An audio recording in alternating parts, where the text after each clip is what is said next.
So, little country born and bred. But I married Richard Campsen. Sure. Yeah, in 2007. So.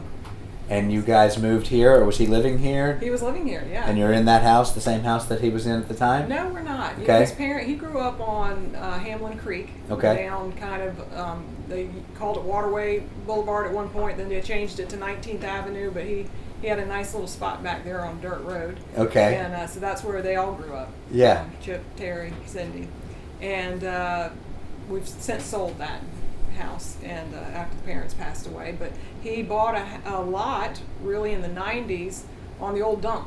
Down by the marina. Sure. So, shook all the sofa cushions and found all the change you could and threw in on one when they found some methane readings spiked and the property values went straight down. What did they do about the snatched methane? one out. It was a bag of baby diapers. You're kidding. That they had done an environmental... And it hit that. Hit right through it. And so they were buying back lots as fast as they could, and he ran in there and grabbed one. Oh, wow. Yeah, so there we are. That's kind of crazy. I guess it's okay. Now, what does We're all Richard there. do? Well, he runs Fort Sumter Tours. Okay. And his We brother, see their his two boats coming brothers. in all the time at the end of the yeah. island. Yeah. So he keeps them afloat. Right. So. And you're a paralegal. I'm a paralegal. And how long have you been a paralegal? I have 25 years. Really. 25 I've been years? at the same firm now for 20. Oh, that's they great. told me that this year, and I about fell out of my chair. I couldn't believe it. I'm like, really? 20 years? Kids, animals? Just an animal. A dog, correct? Yeah. What's your dog's name? I've seen pictures of it. His name is Brown. Okay. And it sounds terrible because he's a brown dog. Right. But his name is Brown because that was the nickname of our prior dog, Gunner. And he got so old that he would try and get up, and when it was, his back, and you get to a point with an animal that you just don't know what to do. You figure they'll tell you when it's time, and he did. But he passed on, and so we nicknamed him Brown. And so I'd say, "How's Brown doing?" And that way he wouldn't think we were talking about him and try and get up and come to me. Okay. So now we're Brown, and now we have Brown. And I started initially calling him Tootsie. And Richard said, "Listen, you're going to have to pick another nickname. I can't be in the dove field. Tootsie!" What kind of dog is he? He's a Boykin. Okay. Yeah. The Carolina dog, which my sister yeah. came down, fell in love with him, and now there's two of them Yeah. running around Cape Cod right now. Yeah, listen, Great dogs. I'm sure running around. Full of energy. Yeah. Full of energy. Yeah. So what do you like to take him onto the beach? Do you guys walk the beach? Yeah, we don't really. Yeah. Mine hates the beach. He's a bit of a maniac, so he likes his cart rides. Yeah. And he likes swimming around and back. So he's now just being with Daddy. Really, I'm kind of an afterthought. I got you. Mm-hmm. I've seen you at meetings for the past 6 or 7 years. You were always involved, generally in the background. You were always a provider of data and information to people. What made you want to move from that side to basically in front of, being the actual candidate and getting up on council? Yeah, I just think it's time. I like you say, I've been involved for a while, and I've met a lot of amazing people, shared a lot of good information, I think. And, the last couple of years, I've seen decisions made that I thought, gosh, I might would have argued that point a little differently, or I wish I'd been up there really to kind of lay out this case or that case for one issue or another. And I just feel like I can be effective. I feel like I can make a good argument not that it needs to be an argument, but I feel like I can make a good case for decisions that are more residentially focused. Okay. Drawing from planning, drawing from Board of Zoning Appeals. So. You've been on both of those in the past? Well, I've not been on planning. Okay. Just the Board of Zoning Appeals. Right. So that's been a 6-year stint now. It's a great Right. little committee too. Yeah, it is, and they do a lot of work. And anybody that's getting into any of these jobs need to understand, as you do, because you're at these meetings, it's a lot of work. It's a lot of work. You got to give, and to be effective at it, you really need to do your homework. You need to study, and then you go to a couple of committee meetings a month, yeah. and then when you finally get to play in the game, which is a city council meeting, you've done a lot of work to get to that point. I also think too, personally for me, it isn't just understanding what's going on at the city. It's understanding what's going on in Mount Pleasant and The state, the country, yeah. Charleston. You've got to. I reach decisions by looking at, okay, well, this is the issue that we're faced with, and what are we thinking, and what does our code say, and what are the different council members, what are their positions, and then I say, okay, well, how did this community address that issue, or how did that community address that issue? And so, it's you just as much information as you can pull. I think the better you're able to make a good case for wherever you land. In the 20 years I've been doing this, 18 years, the temperature for these elections isn't normally as high as this one. I think the Marina election may have come close to it, but not quite to this level. And I'm sure you and Richard have friends on all sides of the issue. Yeah. What would you like to say to people that may disagree with you on this, but what would you like to say to them that, because you do, I guarantee you got to have friends on both sides. Oh, yeah. I do too. Yeah, sure. And how are you guys handling this conversation? Yeah, with as much grace as possible. For me, from the Board of Zoning Appeals kind of perspective, and really just my nature as somebody who does look around and see what everybody else is doing, for me this is more of a forest issue than a tree issue. Mm-hmm. The low country is changing rapidly, and 50 a day, something like that. And the short-term rental industry is changing. It is not like it was when we vacationed here, where my mom would go to the landline telephone and look in the back of the Evening Post, or for a telephone number that somebody else picked up a landline in their kitchen and flipped through a paper calendar to figure out whether that week that my dad had off from the shipyard would work for everybody. Right. So it's just so different, and I just feel like if everybody else has established limits, we just cannot be the only community without them. And we've all operated under this theoretical third, mm-hmm. and it really only got contentious when we started talking about codifying it. Mm-hmm. And I just think that we desperately need to, again, because we just cannot be the only municipality with. Well, obviously this is the overriding issue in this coming election, so you spoke on it, you've given us a taste of what your thoughts are on it. Was that more of a motivation when this came out to get you into the election, or do you think you were going to run anyway? You felt maybe because of the experience that you've been coming and being involved and the knowledge that you gathered? I always felt like I would run one day. Okay. I didn't know, when. Right. But it's a family decision. Everybody's happy that you're running for council. Yeah. Okay. A lot of people. I mean, you don't really, because Richard and I. Because it affects everybody. It does. Yeah. Believe me. Yes, no, of course. Even the dog. Yeah. And we don't. We don't have children, so we're not at the rec. So we're not in that group. Right. We both work. Right. And so we're not really, hanging out. We're not retired, playing golf all the time, right. or pickleball or whatever. So we're not really in that group.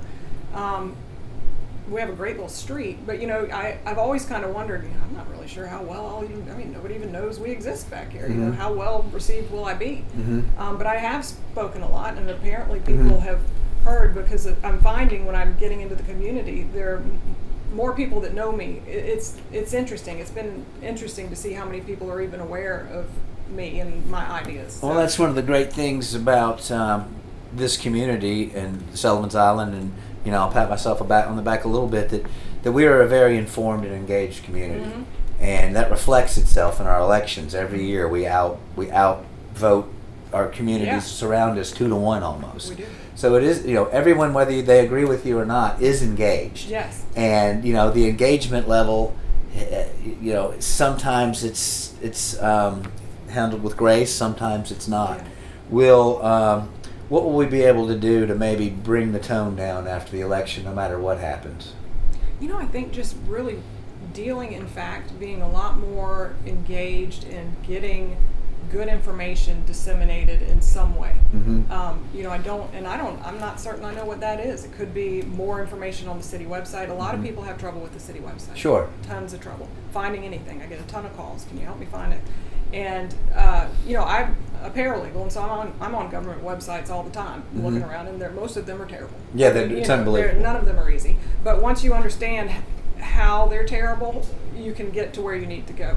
So I do think that just a lot more information up front, a lot more perhaps information separated out from packages that are agenda packets. I'd love to see almost like title research discovery, like the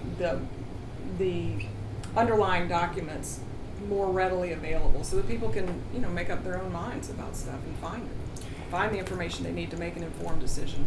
It's out there, and it is out just, there. It's just a matter of getting it disseminated, because all the communities that we have newspapers in do put the stuff out there. Yeah. We cover it. Right. It's just a matter. It is a little frustrating sometimes when people say, "I never heard of this before." I know. I would like to see in the paper like a voting records. Yeah. You know, like like they do with House members. Yeah. They show this guy voted this way. You know, Sullivan's Isle. That's a good idea. You know, maybe not everything, but Yeah. just, you know, Well, the it's major hard to issues. keep track of. Yeah. So the election will be primarily determined on the short-term rental issue. Mm-hmm. What other issue do you think is facing the island that needs to be discussed when this is settled one way or the other? What is the next big thing? Well, I mean, we definitely need to hold the line on the Wild Dunes ordinances. Mhm. I mean, that we're in litigation right now, and we're It's 5 ordinances five primarily. ordinances, yeah. And the some people will say it's to protect and preserve the green space so they can't build out on the golf courses or something like that. Yeah. Okay. Yeah, and it caps the density back there. And, you know, where there's been a lot more activity back there since the Sweetgrass was built, and Mhm. they had another 50, I think, hotel rooms available to them under the 1972 documents. So, Mhm. and it just practically speaking, was wondering where all that was going to go. Another 330 condominiums and another 50 some odd hotel rooms. It's just a lot of density back there. So that's the next thing that you think that you'll be focused on. Well, I mean, that's more of something that's just ongoing. Right. I mean, I think we really do need to work on policies and procedures. I mean, I'm a very process-driven person, and fact-driven person. Right. I mean, I would love to see really an overall top to bottom kind of look at our code and make sure that we're current. I mean, a lot of our code, when you look at the date on it, you know, it's from the 40s, 80s, 50s, 60s. well, yeah, we're not that old, but Well, you know, I mean, well, the they didn't form 80s, till the 60s, 90s, yeah. and you think, I remember when Chief Cornett was hired in one of his first meetings, and you were there. Right. He said, we need this ordinance, that ordinance, and I mean, they couldn't even chase somebody. Right. I mean, it was, you know, they couldn't Yeah. pursue. Yeah. So, you know, I think that there are things in our code that we can do better with, and I'd like to see them updated. Okay. And I do think that having policies and procedures at an administrative level, that when you call, you know, that everybody is on the same page. If you're dealing with the short-term rental clerk, you know, she has policies and procedures. What does she do if somebody's late with an application? You know, so that it's not on her. It's just a more objective, fair kind of standard when you're dealing with everybody. You know, whether it's public works, nobody realizes that you're supposed to put your household goods out on Wednesdays. Nobody has a clue. I mean, Right. it sits out all the time. It does. It's awful. Mattresses. But you know and that. But we do have a calendar. But nobody knows that that's what they're supposed to do. They look at the So- trash and the recycling, and Yeah, that's the only no two clue. they know. Yeah. Right. So We got one more. The one thing that worries me though is the division on, I'm going to get my information from here, I'm going to Yes. get my information from there. For 18 years, you know, there's certain resources that people could use, and now that's bifurcating into a bunch of different directions, and then, you know, it's happening nationally, it's happening, you know, everywhere. So I'm anxious about that part, that people are going to take the information that they want to utilize. Sure. And Always do. Yeah. Yeah. When you get a chance, if you're elected and the referendum passes at the same time, council, of course, has the ability to modify that referendum in any Sure. way they want to. Is there anything that you see on that referendum that you would be willing to say, you know, I think it's okay for people to inherit their home, or I think it's okay to cut this part of town out or that part of town out? Yeah. Are there things that you think that the new council, whoever it may be, will maybe modify the referendum in a sense or a source, or you want the referendum 100% the way it's written? Yeah, you know, I don't think they just have the ability to amend it. I think they have the obligation to amend it, because a citizens-driven petition cannot touch zoning.